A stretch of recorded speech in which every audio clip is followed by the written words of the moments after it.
In the case of juvenile idiopathic arthritis, or JIA, the most common form of arthritis affecting kids and teens under 16, reaching a diagnosis is challenging enough without harmful myths confusing the process.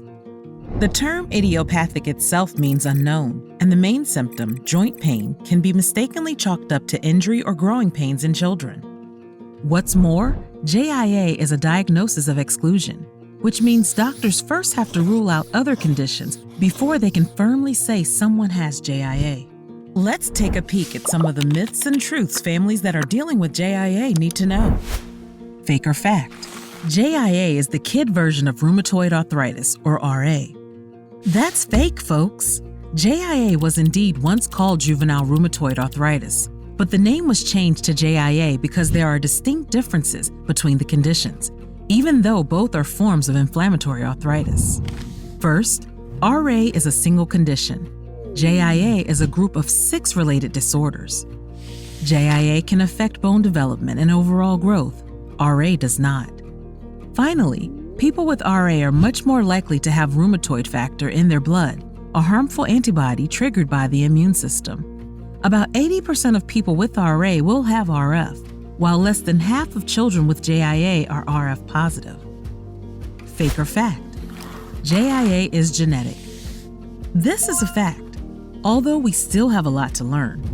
An exact cause of JIA is unknown, but it is linked to part of a certain gene and can sometimes run in families. The presence of human leukocyte antigen B27, or HLA-B27, is considered to be a risk factor for JIA. Researchers have found that HLA-B27 is present in 84% of JIA kids. And just because you have it doesn't guarantee you'll develop the disease. In addition, there are at least 9 other genes linked to JIA, as well as possible environmental contributors like bacteria or viruses. Fake or fact? Kids may outgrow JIA. Fact? Well, sort of. With today's successful treatments, many children will go into remission for years and seem to outgrow it. Some may no longer require treatment as adults. Still, there is always the possibility of experiencing a flare, and others may go on to be diagnosed with a different form of arthritis as adults. Fake or fact? JIA only affects the joints. Most definitely fake. Some kids can experience symptoms all over the body. Your skin, eyes, and internal organs may be affected too. Other common symptoms may include blurry vision, delayed growth, delayed puberty, difficulty chewing, brushing, and flossing, fatigue, fevers, heart damage, neck pain, painful red eyes, uveitis, rash, and shortness of breath. Fake or fact? Kids with JIA can't participate in sports.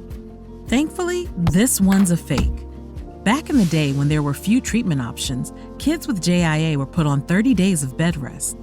Not only do JIA patients no longer have to endure a month-long nap, but the current prescription is to move more, not less, and better meds are helping make that happen. A recent study found that school sports participation among children and teens with JIA has increased significantly over the past 15 years, along with the availability of more targeted treatments. JIA kids are enjoying activities like cycling, swimming, and yoga, which can all help build muscle, keep bones strong, reduce pain, and improve joint flexibility. Even playing team sports like soccer or basketball is fine if symptoms are under control, the child is enjoying them, and coaches are aware that there may be limitations at times. Bottom line, juvenile idiopathic arthritis is very treatable, and most kids can continue to just be kids, enjoying nearly all the activities their friends do. So be on guard against the sometimes wacko claims about health and medicine floating around these days.